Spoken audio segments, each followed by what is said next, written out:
মালদার ভুতনি এলাকায় প্রায় 25 দিন ধরে বন্যায় বন্দী প্রায় 2 লক্ষ মানুষ।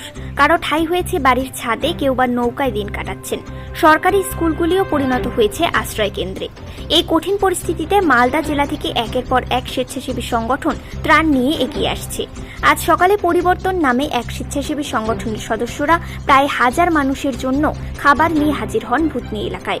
তারা চাল, ডাল, তেল, আলু, পেঁয়াজ, মুড়ি, বিস্কুট, পাউরুটি, ওষুধ এবং স্যানিটারি ন্যাপকিন সহ প্রয়োজনীয় ত্রাণ সামগ্রী বিতরণ করেন। সংগঠনের সদস্যরা জানিয়েছেন, ভুতনির মানুষ জলবন্দী অবস্থায় অসহায়ভাবে দিন কাটাচ্ছেন। চলাচলের একমাত্র ভরসা নৌকা। তারা আরও জানিয়েছেন, আগামী দিনে আরও ত্রাণ সামগ্রী পৌঁছে দেওয়ার পরিকল্পনা রয়েছে, যাতে বন্যা কবলিত মানুষের পাশে দাঁড়ানো যায়। Bureau report, news prime Times.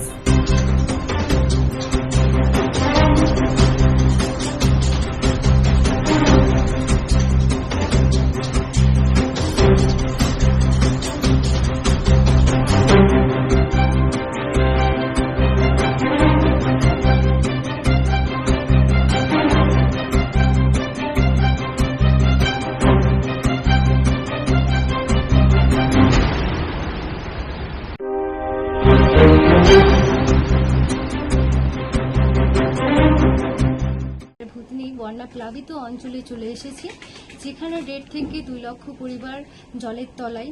আজকে তারা ভীষণ অসহায় অবস্থায় রয়েছে।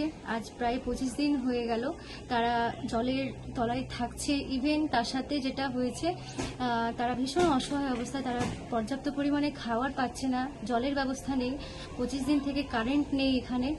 আর তাই জন্য আমরা টিম পরিবর্তনের পক্ষ থেকে 1000 জনকে আজকে ত্রাণ দিতে এসেছি। আপনাদের সহায়তায়, আপনাদের সাহায্য পেয়ে আপনারা যে আমাদের সাহায্যের হাত বাড়িয়েছেন, তার জন্য অসংখ্য ধন্যবাদ।